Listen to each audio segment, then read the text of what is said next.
Mon nom est Catherine, et à l'âge de 34 ans, je me retrouve à vivre dans notre maison familiale avec ma mère depuis le décès de mon père, il y a 3 ans.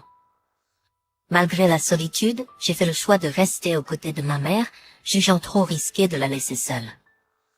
Cet engagement m'a maintenu dans les limites de notre maison pendant les 3 dernières années. Pendant ce temps, un épisode bouleversant s'est déroulé lorsque les individus les plus indésirables ont rendu une visite non souhaitée à ma mère et à moi, nul autre que mon frère biologique, Bob, et sa femme Jane. Je connais mon frère depuis ma naissance, et Jane, sa femme, m'est devenue familière pendant leurs années de fréquentation, car Bob l'amenait souvent à la maison pendant les vacances. Pour être franche, je ne peux pas effacer les souvenirs de ces 2 individus de mon esprit. Malheureusement, mon frère et Jane avaient l'habitude de me tourmenter pour leur amusement. Mes parents étant souvent occupés par leur travail, les week-ends étaient souvent dépourvus de leur présence. Cette absence est devenue le moment opportun pour mon frère et sa femme de me soumettre à des jeux cruels. Notre maison familiale, un manoir construit par notre père PDG, est devenu le cadre d'un de ces événements bouleversants. Un jour, ils ont joué à un cruel jeu de cache-cache, m'incitant à me cacher dans un placard.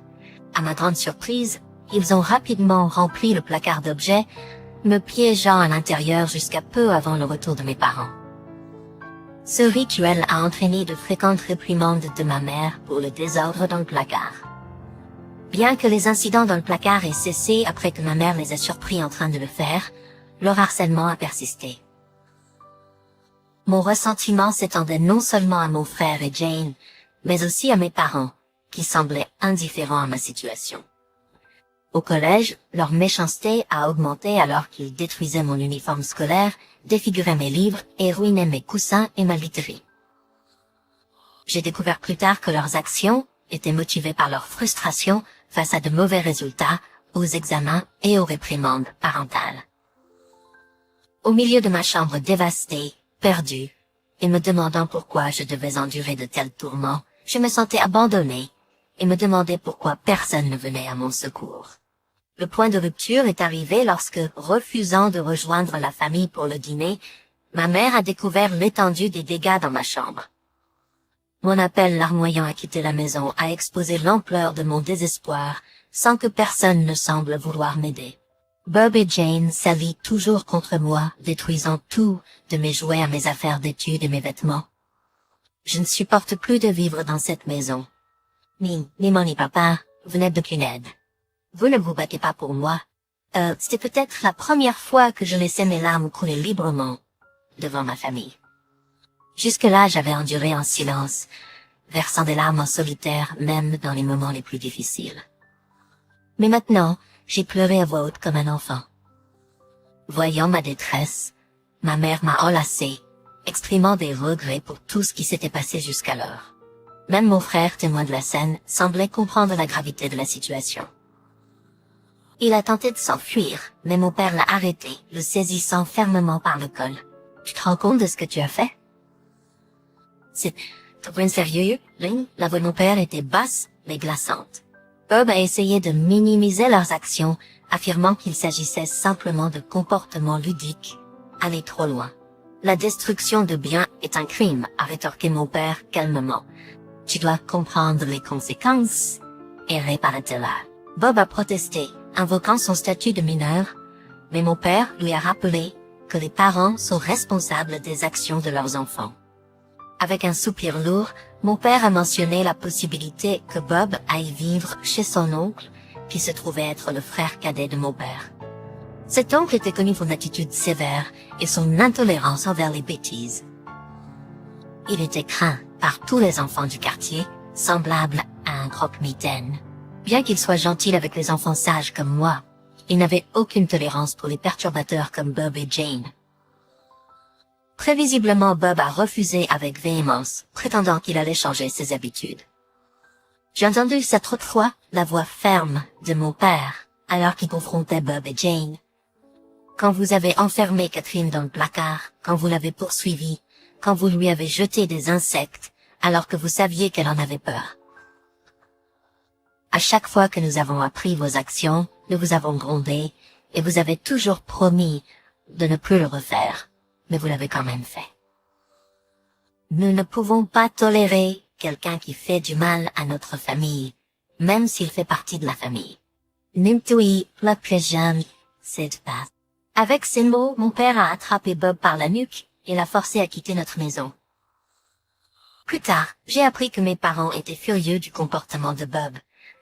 Cependant, malgré leur remontrance, Bob semblait être inconscient de la gravité de ses actions et a continué à me harceler. J'en suis arrivé à la conclusion qu'il devait être au-delà de toute aide. Certaines personnes comme Bob et Jane ne comprennent pas les normes les plus fondamentales de la société. C'était une amère réalisation. À l'origine, Bob avait prévu d'aller à l'université grâce à l'argent de notre père après le lycée. Cependant, notre père, reconnaissant son comportement, est intervenu, prédisant que Bob continuerait à nuire aux autres, même dans un environnement universitaire. Par conséquent, Bob a fini par travailler dans l'entreprise de notre oncle immédiatement après avoir obtenu son diplôme du lycée. Il était évident que Bob était pressé d'échapper à la surveillance de notre oncle. À la fin du lycée, il a rapidement loué un appartement avec Jane, qui venait également d'obtenir son diplôme.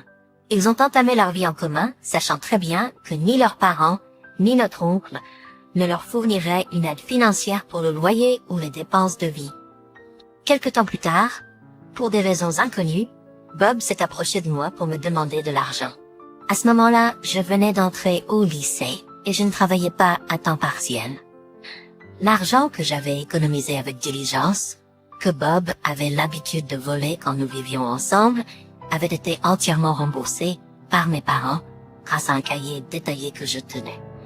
M'engageant, je n'avais pas l'intention de prêter à Bob. En réponse à sa demande, j'ai rétorqué « N'as-tu pas honte de demander de l'argent à ta sœur lycéenne? Je ne travaille même pas, donc je n'ai pas d'argent supplémentaire. Il n'y a aucune chance que je t'en donne. » J'ai immédiatement informé ma mère et mon père de la tentative de Bob d'emprunter de l'argent. Et ils étaient furieux. Ils m'ont assuré qu'ils ne lui fourniraient plus aucune aide. Je pensais que Bob et Jane devraient apprendre à vivre indépendamment sans compter sur les autres. Par la suite, j'ai travaillé dur, suis allé à l'université et me suis consacré à mes études. Après avoir obtenu mon diplôme, j'ai rejoint une entreprise où j'ai continué à grandir et à apprendre. Occupé par ma propre vie, j'avais presque oublié Bob. Cependant, juste au moment où j'avais tourné la page, une invitation à son mariage est arrivée chez nous. La mariée, sans surprise, était Jane. Je me suis dit, oh donc, ces deux-là se marient enfin? Alors que mes parents et moi débattions de savoir si nous devions assister au mariage d'un membre de la famille. Cependant, quelques jours avant le mariage, mon père s'est effondré et a été transporté à l'hôpital en ambulance. Bien qu'il ait toujours été fragile, c'était la première fois qu'il s'effondrait à ce point, ce qui a causé la panique chez ma mère et moi. J'ai demandé à mon frère du soutien, mais il a répondu, avec insouciance, « Je suis sur le point de me marier. » Ne me dérange pas, pendant cette période cruciale de mon célibat, même lorsque je lui ai informé de l'hospitalisation urgente de notre père, il l'a balayé d'un revers de main, insistant sur le fait que notre père avait simplement trébuché et nous a exhortés à nous assurer d'assister à son mariage. Peu de temps après, notre père est décédé, rendant inévitable un veillée et un enterrement. Ma mère et moi avons communiqué à mon frère que nous ne pourrions pas assister à son mariage. Malgré sa demande persistante pour notre présence, nous avons décidé de rester absents. Nous avons également informé les parents de Jane du décès de notre père et de notre incapacité à assister au mariage.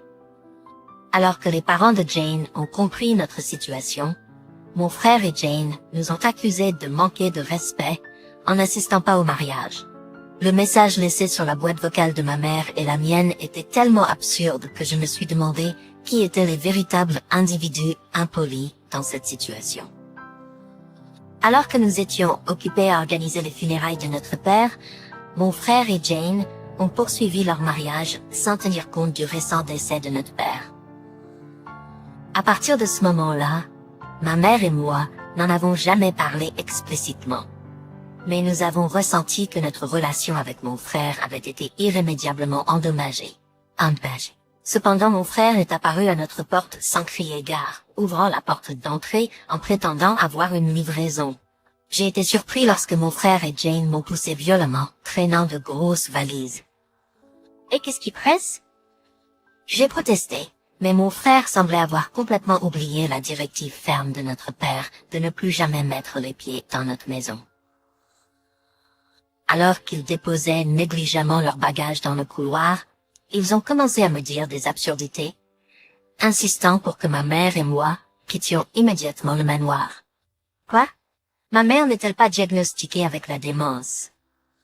Je ne croyais pas à mes oreilles. Ce luxueux manoir n'est pas adapté pour quelqu'un comme elle, ou un perdant comme toi qui ne s'améliore jamais. Il devrait être pris en charge par des gens glamour comme Jane et moi, donc vous devriez partir tout de suite. J'étais complètement abasourdi. De quoi mon frère parlait-il? Cela faisait 3 ans depuis le décès de notre père, et il n'avait offert aucune excuse, n'avait pas visité la tombe et n'avait fait aucun effort pour se réconcilier. Et maintenant, il exigeait la propriété du manoir tout en présumant de la démence de notre mère et en planifiant de l'expulser. Sans voix, je suis resté là alors que notre mère sortait d'une pièce à l'arrière. « Catherine, que se passe-t-il » Elle a demandé perplexe. En voyant mon frère, elle a dit quelque chose d'incroyable. « Oh, qui êtes-vous »« Si vous êtes un étranger, veuillez partir » a-t-elle déclaré. En réponse, mon frère et Jane ont ri avec mépris, en rejetant son comportement comme un signe de démence croissante. Vous voyez, c'est comme ça, à chaque fois que nous l'appelons. Sa démence doit s'aggraver. Je vous laisse vous occuper de maman. Vous pouvez la voir. Je prendrai le manoir, a déclaré mon frère, revendiquant sans scrupule notre maison familiale. Après avoir affirmé son droit en tant que fils aîné, Bob s'est promené avec confiance plus profondément dans la maison, me laissant perplexe. Jane, suivant l'exemple de Bob, s'est tournée vers moi et ma mère, imitant son arrogance. « Prenez la vieille dame et partez. Je ne veux plus jamais vous voir, a-t-elle déclaré. Me précipitant aux côtés de ma mère, j'ai demandé si elle allait bien. Ensuite, comme si nous étions chassés de force, ma mère et moi avons quitté le manoir, laissant derrière nous les vieux meubles. Heureusement, un ami qui a entendu parler de notre situation nous a offert sa maison vacante, expliquant qu'il était à l'étranger et ne pouvait pas la gérer. À l'origine, son cousin s'occupait de la maison, mais avec son prochain déménagement, le timing était parfait. En nous installant dans la nouvelle maison, ma mère et moi avons enfin ressenti un soulagement en prenant une profonde respiration. En riant, ma mère a suggéré de vendre le manoir, déclarant qu'elle détestait toujours le comportement de Bob et Jane. Je l'ai interrogée sur l'affirmation de Bob selon laquelle elle souffrait de démence, et elle a révélé une vérité surprenante. Il y a 2 ans, Bob et Jane ont constamment demandé de l'argent, affirmant qu'ils n'avaient pas assisté aux funérailles de leur père et n'avaient jamais contacté leur mère par la suite.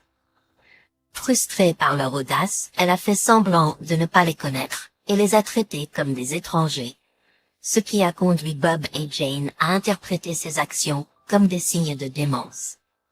Se rendant compte qu'il était mal de mettre à la porte quelqu'un présumé atteint de démence, leur mère a rapidement arrangé la vente du manoir. Un cadre supérieur de l'entreprise de leur père, où je suivais une formation en tant que successeur, a exprimé son intérêt pour l'acheter.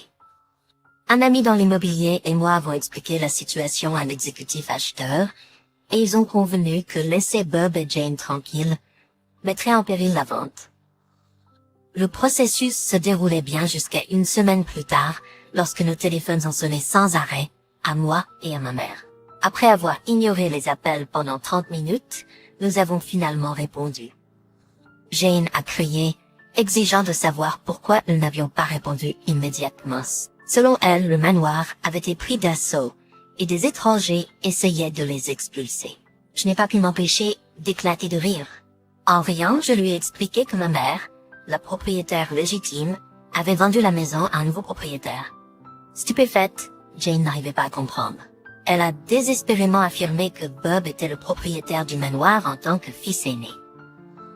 En riant à nouveau, j'ai souligné que personne ne lui avait promis la propriété, simplement parce qu'il était l'aîné. Jane semblait croire que le fait d'être la femme de Bob élèverait son statut, mais je l'ai corrigée sur la réalité de leur poste de bas niveau dans l'entreprise. La pensée de Jane m'a amusée. Lorsqu'elle a appris que Bob n'hériterait pas non plus de l'entreprise, elle a supplié pour de l'argent. Avec un dernier rire, j'ai mis fin à l'appel. Plus tard, mon oncle m'a informé que Bob et Jane refusaient de quitter le manoir tant qu'ils ne les auraient pas personnellement récupérés. Après avoir été embauchés par l'entreprise de mon oncle, ils ont suivi une formation stricte et ont été tellement effrayés qu'ils ont pleuré lorsque mon oncle les a emmenés. Ils ont été laissés dans un refuge en montagne sous la surveillance d'un ami de mon oncle en raison de leur comportement imprévisible. Malgré plusieurs tentatives d'évasion, ils ont été attrapés à chaque fois. Mon oncle les a avertis que s'ils ne se ressaisissaient pas, ils resteraient sur la montagne pour le reste de leur vie. Quant à moi, mon fiancé, qui travaille actuellement à l'étranger, a géré la maison en notre nom. Nous prévoyons bientôt notre cérémonie de mariage, et ma mère et mon oncle, qui nous ont soutenus, seront invités. Cependant, Bob et Jane ne recevront pas d'invitation.